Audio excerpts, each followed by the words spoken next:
Bienvenidos, vamos a comenzar con el seminario número 5. Está dirigido al desarrollo del tema de las infecciones por virus respiratorios y en esta primera parte vamos a desarrollar aquellas infecciones localizadas que afectan el tracto respiratorio.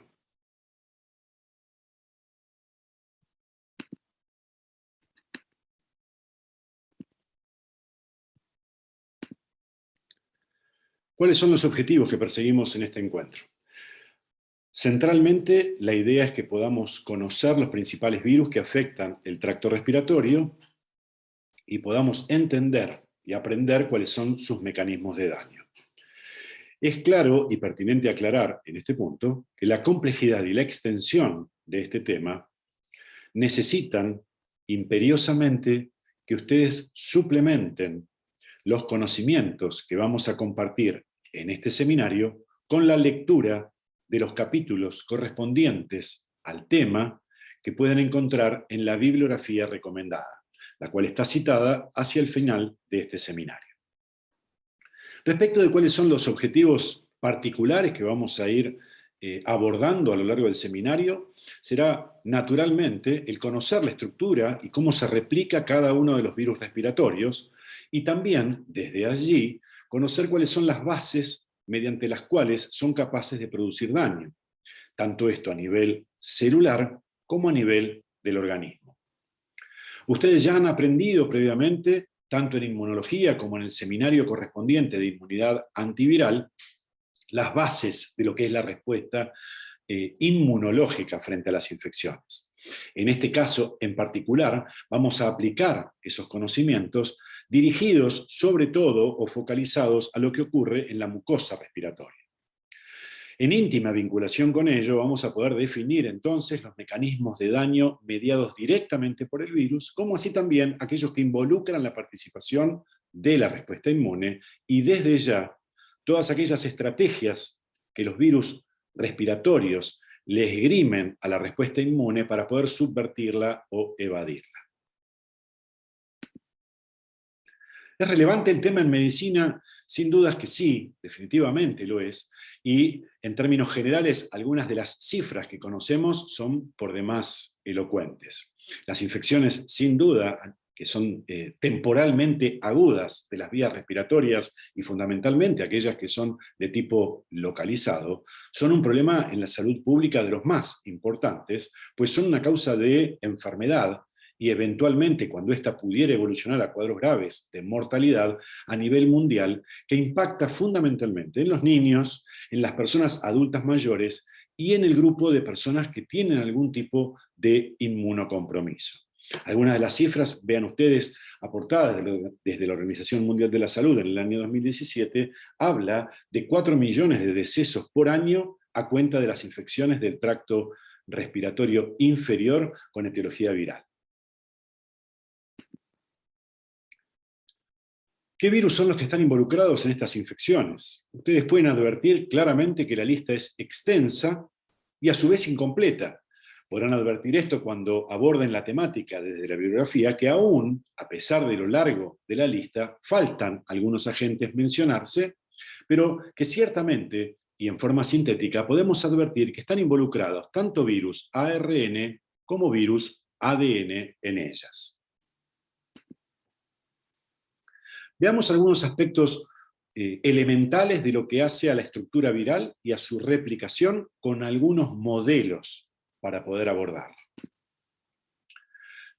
En esta imagen ustedes pueden ver la presencia en el panel superior de 2 ejemplos de virus desnudos, en tanto que en el panel inferior pueden ver a 2 virus envueltos.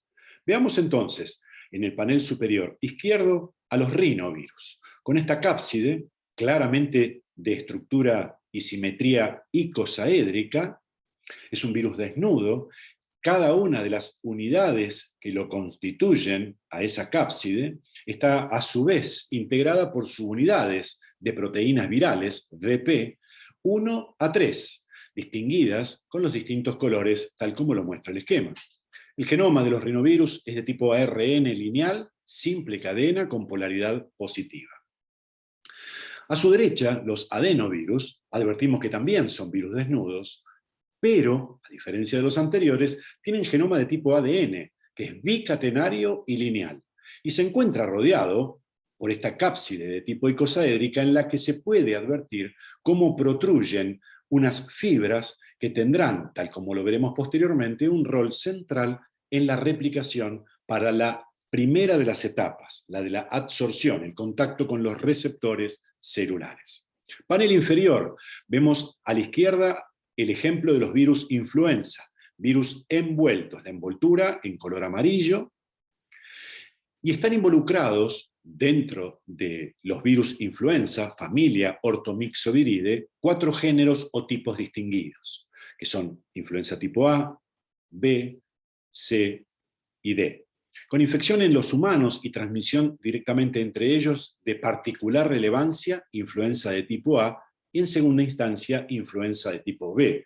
La transmisión zoonótica, dado que afectan fundamentalmente a los animales del tipo C y del tipo D, es aún ciertamente cuestionada y no hay conclusiones definitivas de la transmisión al hombre. En esa envoltura que hacíamos mención anteriormente, de color amarillo claro, se encuentran enclavadas glicoproteínas que aquí están mostradas con distintos colores. Por un lado, la hemaglutinina, color verde, y por otro lado, la neuraminidasa. Asociadas y cercanamente vinculadas con ellas se encuentran las proteínas de matriz, M2, aquí expresadas o mostradas en color celeste, que son importantes pues constituyen un canal iónico que va a permitir la acidificación de estas partículas, permitiendo que el ciclo de replicación continúe. Por debajo de la envoltura y en íntima asociación con ella se encuentra una segunda proteína de matriz, que aquí la ven representada con estas proteínas circulares de color o esféricas de color azul. Por debajo ya en la parte interna, digamos, de esa partícula viral aparece el componente central de la infectividad de los virus, que es el genoma. Y vean ustedes que en el caso de los virus influenza, el genoma tiene una característica que le es muy particular y paradigmática en el contexto de la virología, que es el de ser un genoma ARN simple cadena negativo. Hasta allí vamos a encontrar otros ejemplos, pero particularmente lo hace muy especial la presencia de ese genoma en forma segmentada. Aquí vemos los 8 segmentos con una simetría claramente helicoidal gracias a la asociación que tiene con proteínas conformando lo que conocemos como nucleocápside. Importante en el caso del virus influenza del tipo A es la enorme diversidad que presenta a nivel de la hemaglutinina y de la neuraminidasa. Tal es así que esa diversidad puede vislumbrarse en términos antigénicos con la distinción de diferentes tipos de hemaglutininas, tal que conocemos a la fecha 18 subtipos distintos en influenza de tipo A de la hemaglutinina y 11 subtipos distintos de neuraminidasa. ¿Por qué hacemos mención a ello? Porque en realidad veremos que en la nomenclatura del virus influenza tipo A advertiremos que esto estará seguido de una simplificación o abreviatura en la que se hace mención a la letra H de la hemaglutinina y N de la neuraminidasa, en cada caso seguida de un número arábigo que representa el subtipo de virus influenza involucrado en la infección. Es así que podemos mencionar influenza H1N1, H2N2, H3N1, H5N1 y, por supuesto, múltiples ejemplos más. A la derecha, ya para finalizar en la parte inferior de esta imagen, vemos el esquema de los coronavirus, donde también vemos que es un virus envuelto en el que están enclavadas abundantes glicoproteínas de espícula o S, aquí representadas en color amarillo. Menos abundante, pero también presentes, enclavadas en esa envoltura, aparece la proteína E de envoltura en color rojo.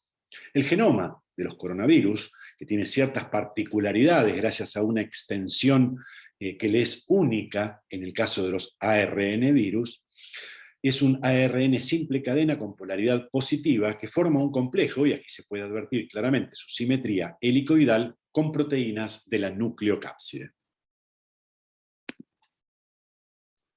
Sin entrar en los detalles que ustedes van a encontrar en la bibliografía, vemos algunos modelos de replicación que sirven como paradigmas de estos eventos. En este caso vemos el del virus influenza mediante la interacción de la partícula viral que va a permitir su ingreso al interior celular. En ese proceso ocurre en una primera instancia la adsorción de la partícula viral a la superficie de la célula hospedadora gracias a la interacción de la hemaglutinina como ligando viral con receptores de ácido siálico presentes en la superficie de la célula.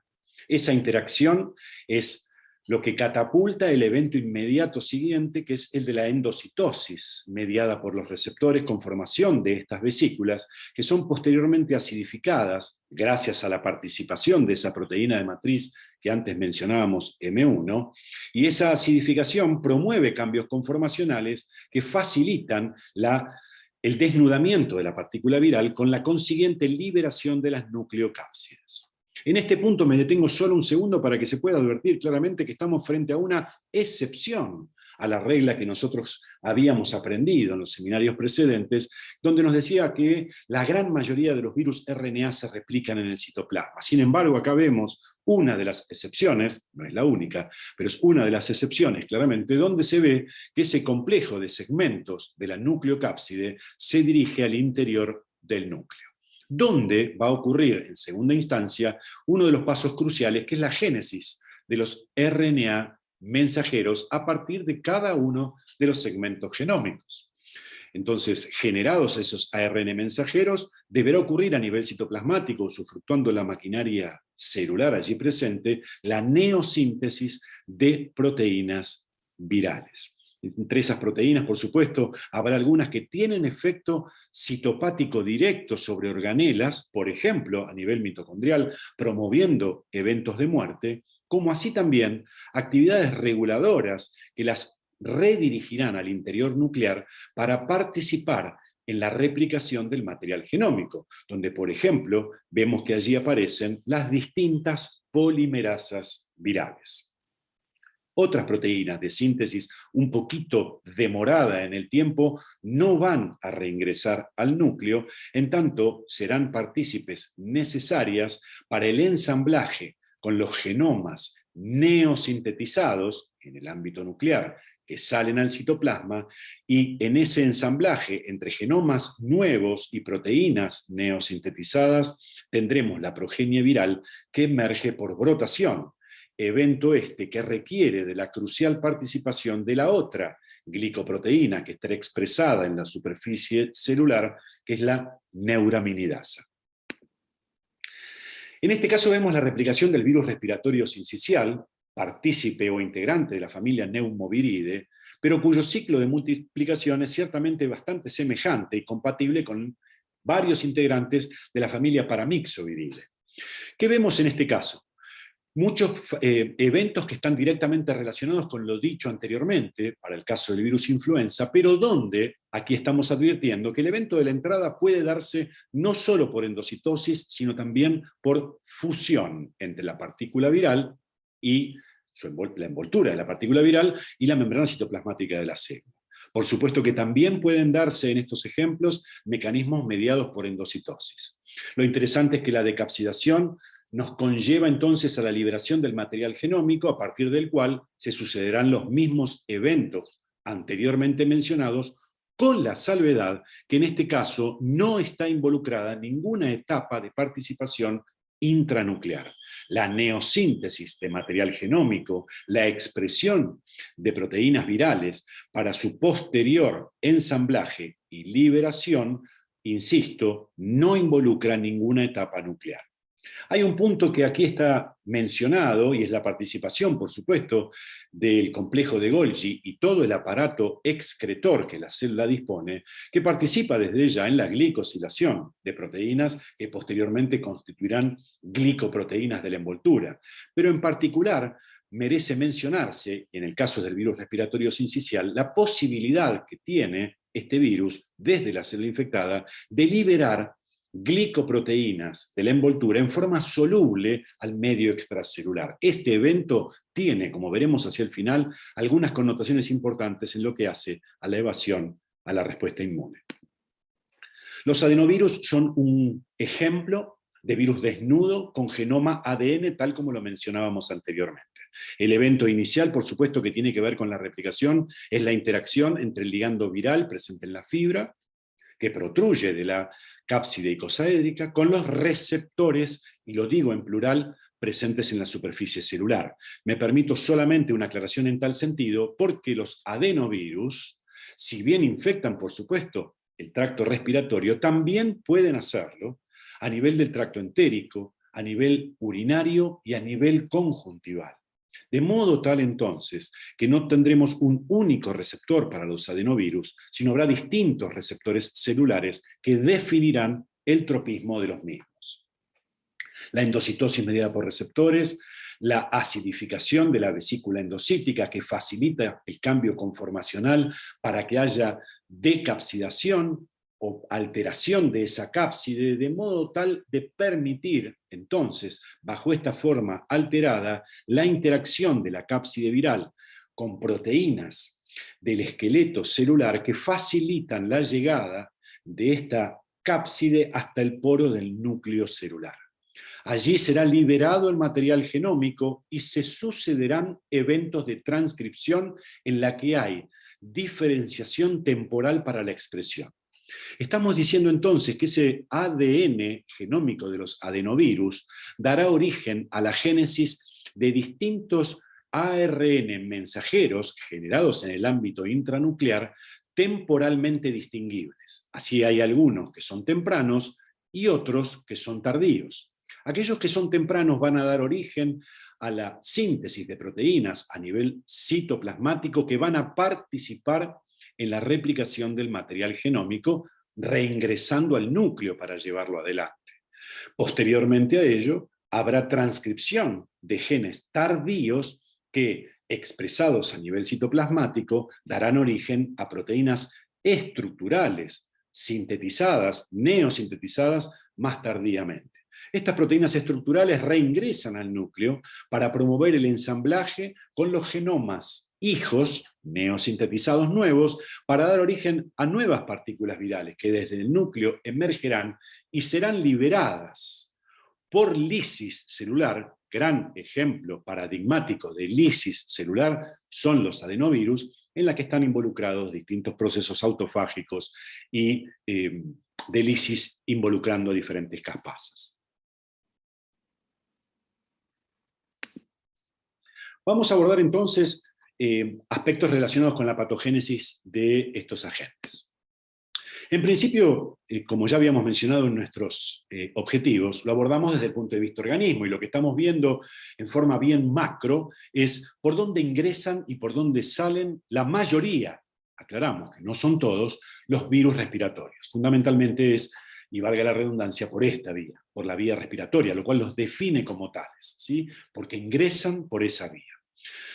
En el caso de conducir esas infecciones a enfermedades, sabemos que estas pueden afectar tanto el tracto respiratorio superior, produciendo cuadros como podría ser una rinitis, o faringitis, o una laringotraqueobronquitis, o CRUP, ¿sí? Involucrando en todos esos casos el tracto respiratorio superior.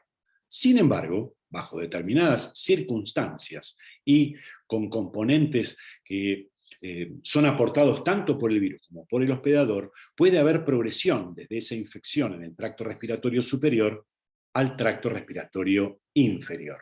Naturalmente que esto involucra un compromiso diferente en términos de salud.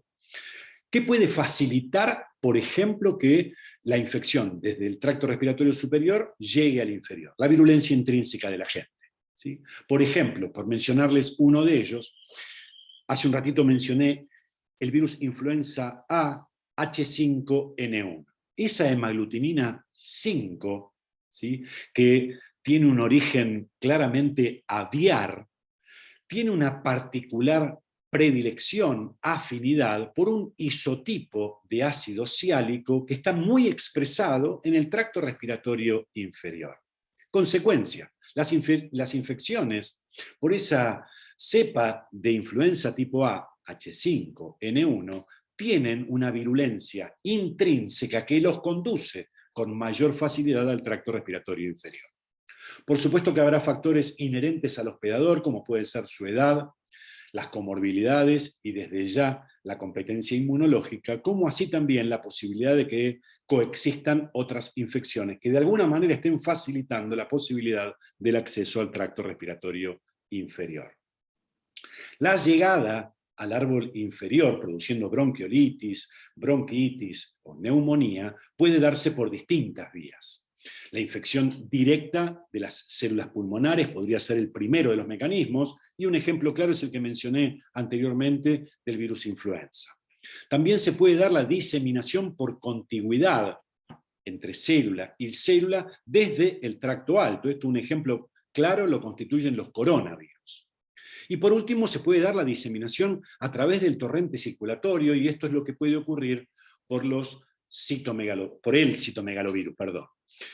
El hablar en plural me conducía esencialmente a hacer una aclaración que creo pertinente hacer en este punto, a propósito de haber mencionado al citomegalovirus. Y es que ninguno de los integrantes de la familia herpes viridae tiene a los pulmones como blanco primario.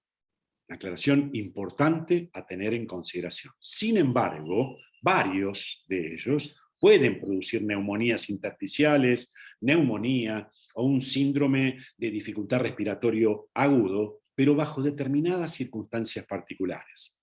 Particularmente, los virus varicela zoster, citomegalovirus, Epstein-Barr o herpes simplex están asociados con infecciones primarias en el ámbito intrahospitalario o eventualmente reactivaciones en personas que se encuentran en unidades de cuidado intensivo, ¿sí? En terapia intensiva. En este sentido, solo algunas aclaraciones nada más para que tengamos en consideración y lo pongamos en contexto, porque los mencionaremos en lo sucesivo a los herpesvirus humanos. El citomegalovirus se encuentra entre las causas de infecciones o patógenos oportunistas más frecuentes que causan neumonía en pacientes trasplantados, particularmente en aquellos que han sido o han tenido un trasplante de células hematopoyéticas, personas que tienen infección por HIV, y también en recién nacidos. Este grupo, el de los recién nacidos, también se puede afectar por infecciones, por ejemplo, lo van a ver oportunamente, por el virus herpes simplex, que puede caracterizarse cuando hay transmisión perinatal, ¿sí? Traspasar a través del canal del parto, puede producir una diseminación sistémica que pueden tener un curso de mucha gravedad asociado con neumonía en el recién nacido. En términos generales, la participación de las infecciones pulmonares con el caso de los herpes virus es de frecuencia muy variable, una consecuencia muy variable, pero que en términos generales la diseminación sistémica está asociada con deficiencias inmunológicas que particularmente involucran a la respuesta T. Dicho esto, hago solo una salvedad, solamente una salvedad, que es la excepción que constituye el virus varicela zoster, que puede producir una neumonía en la comunidad, una neumonía de la comunidad, que es una complicación que puede ocurrir, es una complicación realmente grave, que puede ocurrir cuando la infección primaria por virus varicela zoster ocurre en la edad adulta, aún en personas inmunocompetentes. Esto es una salvedad importante para que lo tengan en cuenta en el caso de las consideraciones que hacíamos referidas a los herpes virus. Veamos entonces, también a este nivel, algunos de los eventos de la cinética o dinámica de eventos que se van sucediendo. En términos generales, los virus respiratorios sabemos que son transmitidos entre los humanos en forma directa, a través, por ejemplo, de microgotas, o en forma indirecta, cuando están involucrados fomites, ¿sí? Que están contaminados con secreciones respiratorias, que provienen de gotas de distinto tamaño o eventualmente de aerosoles. Esta es una distinción que ustedes ya han visto anteriormente, y los alcances que esto tiene, no solo por su permanencia en el medio ambiente, sino por la factibilidad de poder alcanzar vías respiratorias bajas, conforme a ese pequeño tamaño, ¿no? ¿Puede ocurrir otras vías? Sí, por supuesto, y es la transmisión zoonótica, que bajo determinadas circunstancias será oportunamente discutida. Es decir, la transmisión desde los animales directamente al hombre para producir infecciones por virus respiratorios. Un ejemplo paradigmático sería la transmisión de virus aviares o la transmisión de algunos coronavirus que podrían estar directamente vinculados con el consumo de determinados alimentos que involucran mala cocción o no cocción directamente de los mismos. Esta consideración de por qué y cómo se transmiten tienen que ver con la necesidad de poder comprender por qué se toman determinadas medidas para el control de estas infecciones respiratorias, que pueden tener que ver naturalmente con la correcta higiene, ¿sí? O como se veía en la imagen superior, en lo que tiene que ver con estornudar en el pliegue del codo, evitar el hacinamiento, que contribuyen ciertamente a la justificación de por qué algunas de estas infecciones en términos epidemiológicos se dan con estacionalidad, tal como puede ocurrir con el virus influenza. Distinto es lo que puede ocurrir con otros cuyas infecciones, como puede ser los rinovirus, ocurre a lo largo de todo el año.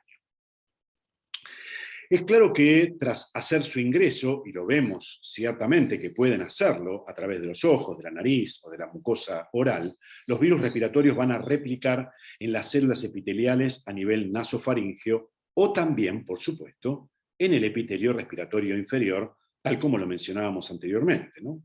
En los casos de mayor gravedad, la diseminación sistémica también puede ocurrir. Y esto es importante de tener en cuenta porque ustedes en el seminario siguiente van a ver la diseminación que puede ocurrir tras la replicación primaria a nivel respiratorio.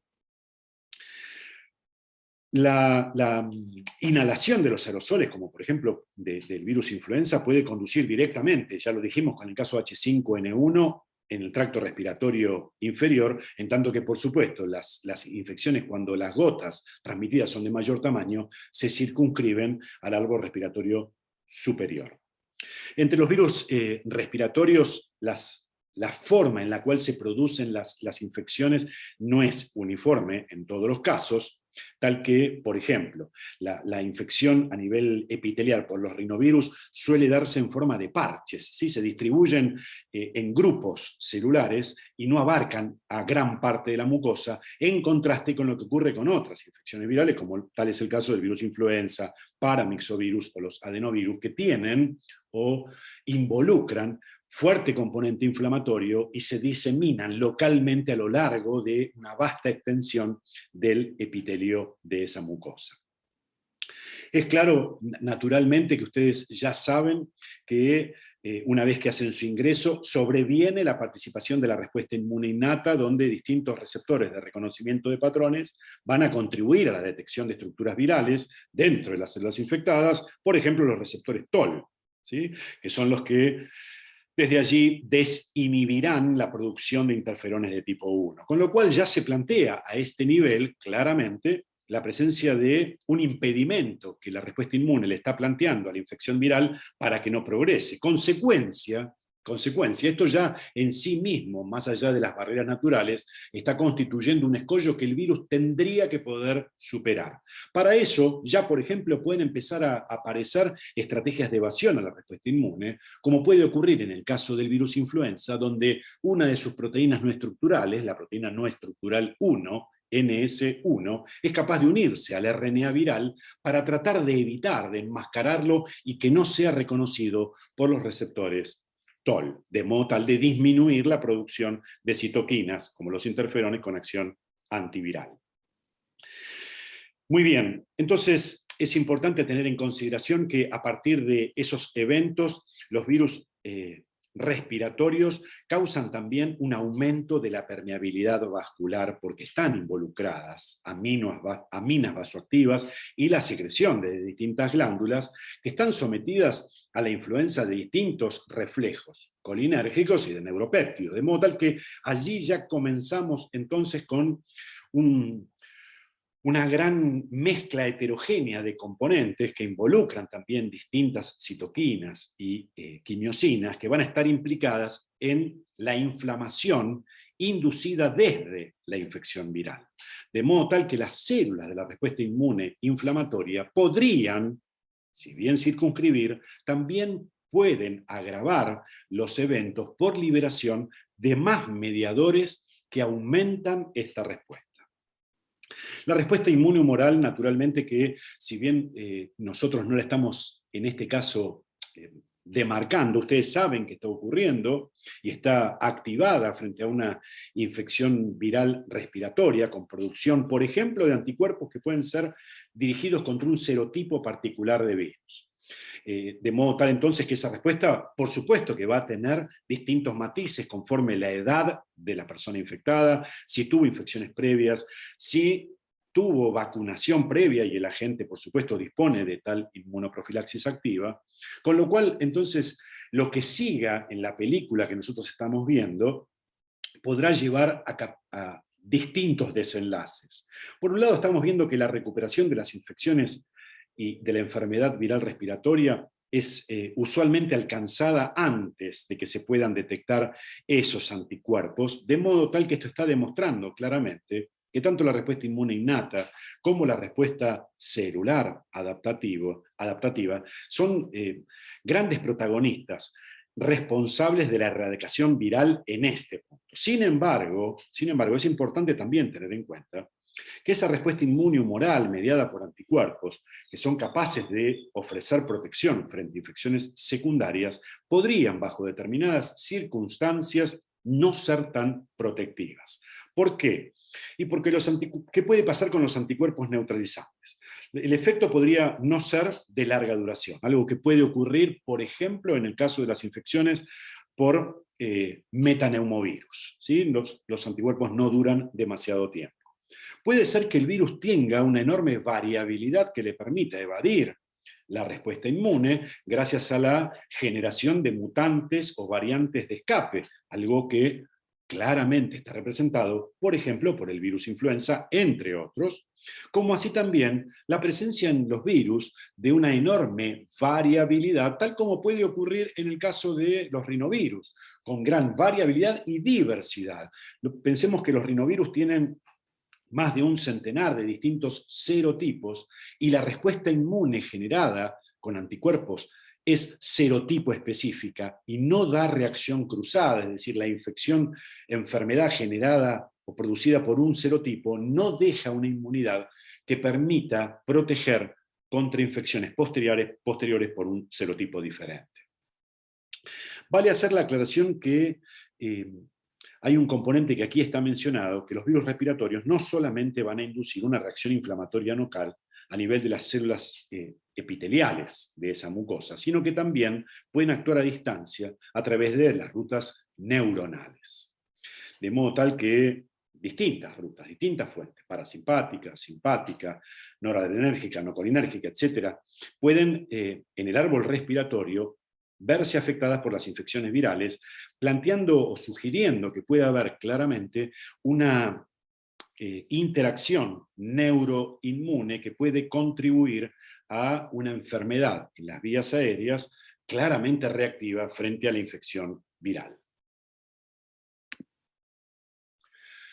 En esta imagen vemos que hay una tabla en la que están planteadas las enfermedades respiratorias altas y bajas y algunas de las manifestaciones clínicas asociadas a cada una de ellas, y donde en principio lo que podemos ver es que están múltiples virus respiratorios que producen estas infecciones localizadas con distintas entidades distinguibles, algunas que son a nivel del tracto respiratorio superior, ¿sí?, como puede ser el resfrío común o la laringotraqueobronquitis, y otras que pueden afectar el tracto respiratorio inferior o impactar a nivel de otras vías en el tracto respiratorio superior, como puede ser en el oído medio o en los senos paranasales. Vemos entonces que la participación o la incumbencia o el protagonismo de los distintos agentes es ciertamente diverso, y eso está representado por el número de asteriscos, ¿sí?, que están allí tabulados. Pero lo importante es que tengamos en cuenta es lo siguiente, que se puede ver en esa tabla sin necesidad alguna de estar recordando, por supuesto, cuál es el protagonismo de uno y otro en cada uno de los cuadros. Lo que es particularmente importante tener en consideración es que las presentaciones clínicas no son específicas, ciertamente son muy variadas, y donde las infecciones agudas en general son lo más frecuente y que en términos muy generales, lo más frecuente que ocurra, valga la redundancia, es que se autolimiten. Sin embargo, bajo determinadas condiciones, sabemos que pueden causar síndromes clínicos de mayor gravedad. Es así entonces que podemos plantear, por ejemplo, ¿qué es lo que ocurre con el resfrío común, que es la más frecuente de las manifestaciones por virus respiratorios? Vean el protagonismo que tienen los rinovirus y los coronavirus, que no les es excluyente, pues todo el resto pueden participar. Muy bien, típicamente cómo se presentan, ya todos sabemos, congestión nasal, rinorrea, irritación nasofaríngea, pero puede haber manifestaciones que puedan ir un poco más allá, con compromiso a nivel del árbol respiratorio inferior, donde ya empieza el reflejo tusígeno, la persona empieza a tener tos, y puede haber síntomas sistémicos que pueden incluir el malestar general, la fiebre, la cefalea, dificultades para el descanso, etc. ¿Cuánto tiempo demora desde la infección hasta la aparición de los primeros síntomas? Ese periodo de incubación, 1 o 2 días, 24 o 48 horas, y esos síntomas pueden durar aproximadamente una semana en promedio, entre 5 y 7 días, con un pico de la replicación, o sea, el virus está replicando máximo un poco antes de eso o conjuntamente con la aparición de los primeros síntomas, ¿sí? Claro está que, por supuesto, el resfrío común es una entidad clínicamente benigna, pero que puede encontrarse complicada si hay infecciones bacterianas secundarias, puede haber una otitis media, sinusitis, o eventualmente comenzar con manifestaciones en el tracto respiratorio inferior. Insisto, solamente estamos viendo un ejemplo en el que, si bien vemos un virus fuertemente asociado con infecciones en el tracto respiratorio superior, este no le es privativo y puede, bajo determinadas condiciones, afectar el árbol inferior. Tal es así que vean ustedes cómo las exacerbaciones de eventos asmáticos los involucran los rinovirus con alto protagonismo. Es así que, por ejemplo, las enfermedades pueden ser o pueden cursar gravemente, ¿sí?, y aún producir la muerte en niños de muy corta edad o en personas con compromiso inmunológico. Importante tener en cuenta, las infecciones virales en el tracto respiratorio superior, pueden involucrar algún trastorno en la trompa de Eustaquio, de modo tal que esto predisponga al desarrollo de una otitis media aguda. Es una de las infecciones más comunes que se da en los niños y que muy frecuentemente se atribuye a la etiología viral. Del mismo modo, los virus respiratorios también pueden predisponer a colonización bacteriana a nivel nasofaríngea con alteración de la respuesta inmune del hospedador, y puede haber fallas asociadas a tratamientos antibióticos cuando hay concurrencia o coexistencia de infecciones virales respiratorias y bacterianas. Obviamente, los virus respiratorios también han sido implicados en el desarrollo de sinusitis, también sea esto directamente o como una complicación sobrevenida de las infecciones en el tracto respiratorio superior o como resultado de una infección bacteriana secundaria. En el caso de las laringitis y las laringotraqueobronquitis, es importante tener en consideración el rol importante de los virus del grupo parainfluenza. En tanto que las neumonías en los niños pequeños y en los infantes es más comúnmente, se atribuye más comúnmente a la etiología viral, las infecciones a nivel del parénquima pulmonar también pueden impactar en forma significativa en las personas adultas mayores y en los inmunocomprometidos. Tanto los rinovirus como los virus RCV son los agentes que son más frecuentemente aislados en las neumonías virales. Sin embargo, la edad, la estacionalidad, el momento del año, entre otras variables, es muy importante tenerlas en consideración, ¿sí? Lo importante, los adenovirus, hasta aquí no los hemos mencionado más allá de lo anteriormente citado en lo que hace a su ciclo de replicación, es muy importante porque su presencia es un factor de riesgo de enfermedad grave en los infantes, ¿sí? Del mismo modo, cobran especial relevancia los adenovirus en pacientes inmunocomprometidos y las infecciones que se puedan producir en el contexto del ámbito intrahospitalario.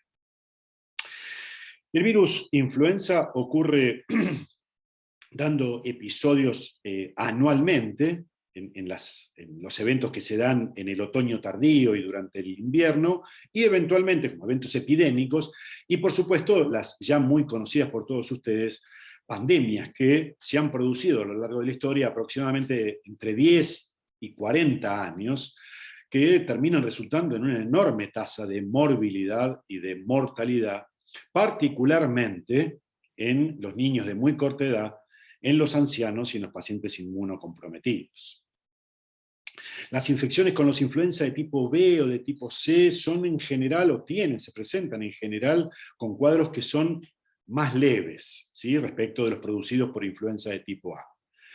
Y, como ya había mencionado anteriormente, la posibilidad de transmisión zoonótica desde influenza C y desde influenza D todavía sigue siendo en muchas instancias, desde la información que podemos recoger, en alguna medida controversial y no concluyente. Para recordar también, el virus respiratorio sincicial es el principal patógeno involucrado en las bronquiolitis agudas en los niños de hasta 1 año, siendo el responsable de gran parte de las hospitalizaciones y las muertes en ese grupo etario, ¿sí? Particularmente importante, entonces, recordar al virus respiratorio sincicial en las bronquiolitis en niños de muy corta edad. ¿Es una entidad privativa la infección por RSV en los niños? Claramente no, como no lo es ninguna de las que estamos aquí presentando, pues puede afectar también al otro extremo etario. Pero en el caso de los niños, y cuanto más corta sea su edad, es un cuadro de particular relevancia y por su morbilidad y su mortalidad. Ya cuando llegamos al segundo año de vida, los rinovirus y los bocavirus empiezan a ser patógenos que son más frecuentes, pero en el contexto en general es importante que podamos tener en consideración que la respuesta inmune en esos niños de tan corta edad presentan un patrón que les es particularmente propio, dado ese momento en el que hay fuerte tolerancia inmunológica, un patrón en el que predomina la respuesta de citoquinas de tipo TH2. Esto juega un rol central en la patogénesis de la enfermedad y que de alguna manera está catapultando o dejando el terreno muy bien arado para que las bronquiolitis puedan ser posteriormente asociadas, en tanto y en cuanto éstas se produzcan en edades muy tempranas, particularmente estoy hablando de menores de 6 meses de edad, para eventos que posteriormente van a ser asociados con asma o con eventos de exacerbaciones asmatiformes, ¿sí? En personas que ya son asmáticas. La gran mayoría de esas exacerbaciones asmáticas en los niños y en buena parte de los adultos se encuentra precedida por una infección en el tracto respiratorio superior por estos virus, ¿sí? Con lo cual, en muchos casos, esas exacerbaciones pueden conducir inclusive a la hospitalización. Y en esas exacerbaciones, como ya decía anteriormente, vean ustedes el rol importante que tienen los rinovirus, ¿sí? Como uno de los principales pivots a tener en cuenta por su preponderancia entre los agentes más fuertemente asociados al resfrío común. Por supuesto que también estos virus pueden ser causales de otro tipo de exacerbaciones, por ejemplo, en aquellas personas que tienen antecedentes de EPOC, de una enfermedad pulmonar obstructiva crónica, que puede variar conforme a la etiología viral, aunque otra vez es muy frecuente que se encuentren asociados a los rinovirus. Muy bien.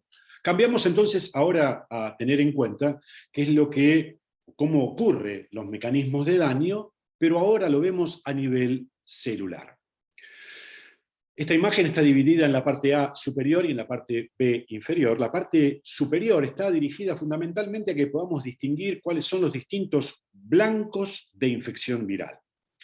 Veamos entonces que las infecciones por los ortomixovirus, virus influenza A es un ejemplo paradigmático que aquí está mencionado, los herpesvirus humanos, los adenovirus, el virus respiratorio sincicial y los coronavirus, que son los que comúnmente pueden afectar el tracto respiratorio superior. Por supuesto, tengamos en consideración las salvedades hechas relacionadas con los virus herpes humanos, los distintos virus herpes humanos. Entonces, estamos diciendo que todos ellos pueden causar neumonía y que la infección, por ejemplo, por RCV puede conducir a una bronquiolitis, siendo la principal causa, como lo decíamos anteriormente, siendo aún capaz de producir neumonía en los niños menores de 1 año. Focalizándonos en los alvéolos pulmonares, veamos que los coronavirus y el virus influenza tipo A son capaces de infectar a los neumocitos de tipo 2. En tanto que podemos ver que los neumocitos de tipo 1 y de tipo 2 pueden ser infectados por el virus respiratorio sincicial, adenovirus y herpesvirus. ¿Nos quedamos solo con esas células en el parénquima alveolar? La respuesta es no. Las células endoteliales también son blanco de infecciones virales, por ejemplo, por virus RSV y por herpes virus humanos.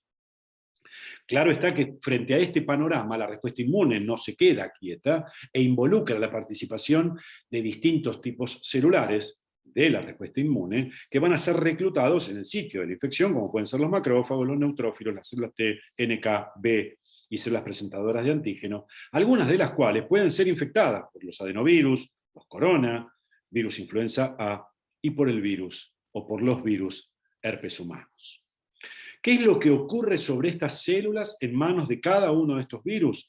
Acá estamos sentándonos fundamentalmente en los mecanismos de daño directos, esos que directamente el virus puede infringirle a la célula infectada.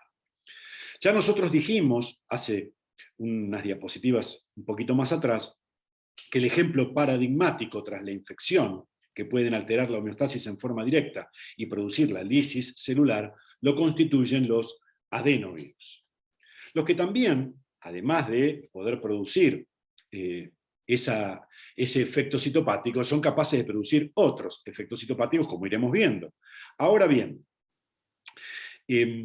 los virus como el virus influenza, los coronavirus y los herpesvirus son capaces de producir o de disparar eventos de apoptosis. Esto lo habíamos mencionado dándole directa vinculación a algunas proteínas neosintetizadas que tempranamente del virus influenza A pueden impactar a nivel mitocondrial, de modo tal de inducir, por ejemplo, la apoptosis de esas células. ¿Son únicamente ese el mecanismo de muerte que pueden inducir? Claramente no. También hay otros mecanismos de muerte inducida, por ejemplo, piroptosis, que está involucrada en estas células.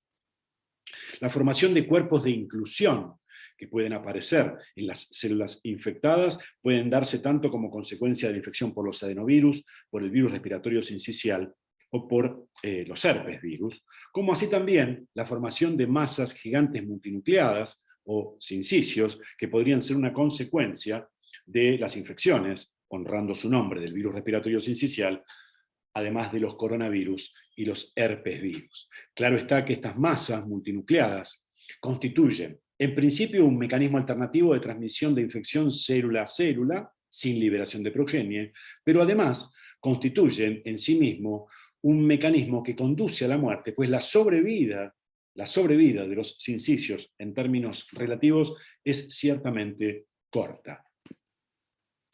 Seguimos a nivel celular, pero damos un viraje hacia lo que son los mecanismos de daño celular indirecto. En este contexto, solamente para tener en consideración o refrescar, como ya habíamos dicho, algunos conceptos, vemos que del lado izquierdo estamos viendo lo que ocurre en el pulmón sano, en condiciones de equilibrio homeostático, y donde podemos ver que las células de la respuesta inmune que están residentes incluyen primariamente a los macrófagos alveolares, a las células dendríticas plasmocitoides y células dendríticas convencionales, a los linfocitos que se encuentran residentes en ese tejido, a los eosinófilos, que ya sabemos que en conjunto lo que están haciendo es patrullar ese tejido ante el eventual desafío de algún microorganismo. Conjuntamente, las células del epitelio respiratorio, por ejemplo, Aquí estamos viendo las células productoras de, las células club cells, las células club, perdón, que son productoras de surfactantes, entre otras moléculas, como así también las células globosas, que son células que producen las mucinas, juegan un rol particularmente importante porque estas moléculas preservan la homeostasis. ¿Por qué? Porque de alguna manera están manteniendo un estado de quiescencia en todas las células inmunológicas que anteriormente estábamos mencionando. Es decir, esta producción desde estas células que integran el epitelio respiratorio en condiciones de equilibrio mantienen tranquilidad en la actividad de estas células. Esa tranquilidad claramente se rompe cuando sobreviene una infección viral por cualquiera de los agentes. De modo tal entonces que ya sabemos, repetimos muy sintéticamente, que los receptores inmunológicos que son capaces de pesquisar la presencia de virus, por ejemplo los receptores de reconocimiento de patrones, van a comenzar a activar la respuesta inmune. Hay secreción de quimiosinas, de factores de crecimiento por células del epitelio respiratorio, como así también, por supuesto, por las células inmunológicas residentes que antes citábamos, de modo tal de propiciar el reclutamiento y la activación de neutrófilos, de monocitos, de células natural killer y de células T, con lo cual estamos claramente advirtiendo que la celularidad en el lumen de ese alvéolo empieza a estar congestionada. Comienza, por supuesto, la producción de los interferones de tipo 1, alfa y beta, y de tipo 3, lambda. Estos interferones son citoquinas producidas primariamente frente a la infección viral y van a ser seguidas por la producción de otras citoquinas inflamatorias y, por supuesto, por aquellas proteínas que son derivadas o promovidas su síntesis a partir de los interferones. Otros efectores de la respuesta inmune, que son producidas tanto por las células epiteliales, por las células endoteliales y también por las células de la respuesta inmune, involucran a la lactoferrina, las defensinas, los intermediarios reactivos del oxígeno, los intermediarios reactivos del nitrógeno. Entre otros, por supuesto, ¿no? Las células inmunológicas de la respuesta inmune innata, los neutrófilos, los macrófagos y las células dendríticas, son las que van a mediar la activación, son el gran nexo de la activación de la respuesta inmune adaptativa. Es allí que va a haber mayor participación de las células NK, de los linfocitos B y de los linfocitos T, que van a involucrar la producción de interferón gamma, va a comenzar la producción de anticuerpos, y va a comenzar también, por supuesto, la acción citotóxica ejercida sobre las células infectadas. En este punto en particular es claro que tenemos que discernir los caminos que pueden seguirse, de modo tal que podrá haber resolución o podrá ocurrir un daño continuo si hay persistencia de esa infección.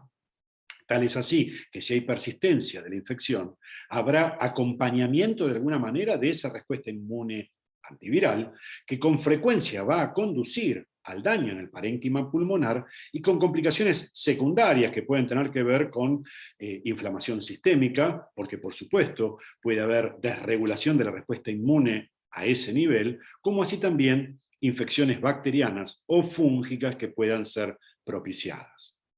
La infección prolongada puede resultar claramente en trastornos en la oxigenación, con síndromes de dificultad respiratorio agudo, asma, e involucre también remodelación de la estructura del parénquima pulmonar, donde empieza a haber depósitos de colágeno, adelgazamiento de la membrana basal y formación de tejido cicatrizal, con fibrosis a ese nivel, que conlleve naturalmente a una falla por disfunción orgánica a ese nivel, eventualmente conduciendo a la muerte del paciente. La resolución de la infección viral está o depende fuertemente de que la cinética de los eventos esté bien controlada, de modo tal que cuando hay una activación inmune exitosa, también tendría que haber una reversión a la homeostasis que esté facilitada por citoquinas antiinflamatorias, por moléculas que tienen capacidad de inmunosuprimir, como así también la remoción de células inmunes citotóxicas activas mediante la eferocitosis con una extensiva reparación tisular. En este ejemplo que nosotros estamos viendo aquí, está representado nada más que como una consecuencia que sobreviene a las alteraciones producidas sobre un parénquima normal ante la infección por el SARS-CoV-2. Vean ustedes que se suceden los eventos antes descriptos en este caso y donde la alteración, gracias a una respuesta inmunológica descontrolada que altera esa barrera entre la circulación y el alvéolo pulmonar, va a dificultar el pasaje del oxígeno a la circulación, disminuyendo la presión parcial. Esto es algo que los parámetros de laboratorio permiten verlo mediante la gasometría, y un aumento de la presión de dióxido, el que puede difundir sin dificultades al interior del alvéolo, pero no puede ser recambiado por oxígeno, ante una rigidez y promovida por la remodelación que transcurre a este nivel.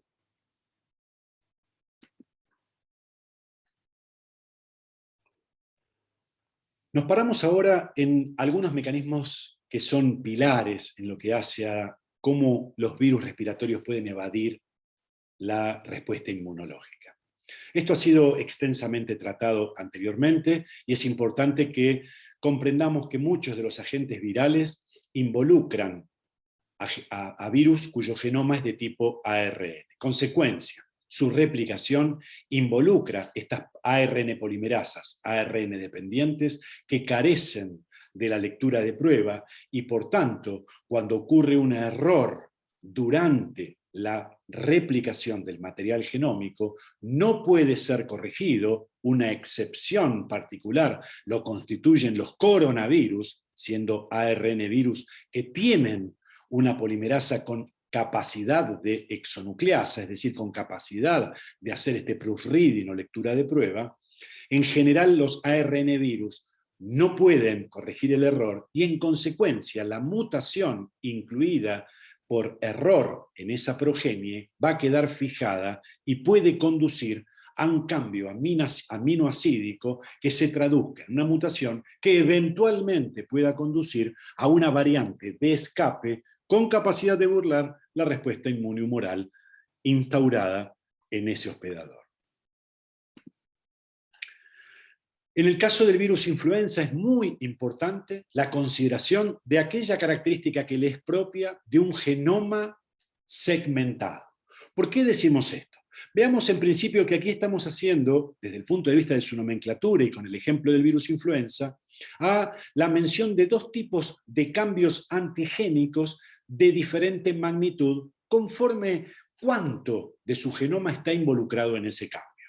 De modo tal que uno puede hablar, en el caso de virus influenza, de cambios menores, también llamados desde el inglés drift, que son cambios que pueden darse con mucha frecuencia y que son los grandes responsables de los eventos estacionales, impactando fundamentalmente en aquellos segmentos genómicos que codifican para la hemaglutinina y para la neuraminidasa. Estos cambios menores debemos comprenderlos que ocurren por acumulación de mutaciones por el mecanismo citado en la diapositiva anterior, es decir, errores durante la multiplicación o replicación genómica que no pueden ser corregidos por una polimerasa que carece de lectura de prueba.